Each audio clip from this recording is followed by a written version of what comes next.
Hi guys, Coach Chris here, and today we're going to talk about controlled rotations using your shin bone, or what we call tibia. Okay, so this is the second largest bone of our body. It can bear a lot of load, and it's got a lot of connections from our foot to our knee. So it plays a major part whenever you're walking, whenever you do any movement. Okay, that's why it's very important to get some movement or regain some lost movement that we can do with our shin bone. So I got this tape as a marker of where do we point or which direction do we point our shin in. Okay.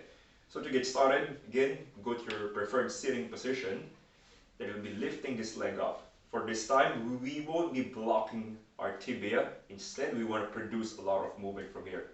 What you would observe as well is if my shin bone or my tibia is pointing out, my toes will be pointing out as well. If it's pointing in, my toes will be pointing in as well. So the movement is pretty simple. All you need to do is lift that leg up.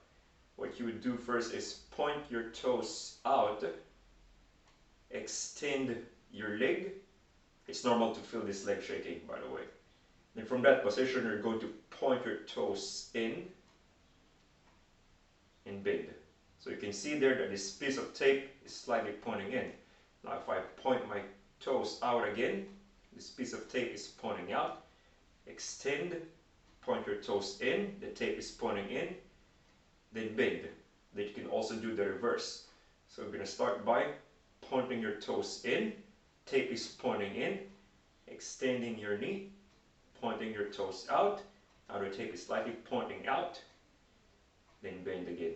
That's how simple this movement is, but it can give you a lot of benefit. Okay, so from a side angle, this is how it's going to look like. Pointing your toes in, extend, pointing your toes out, bend.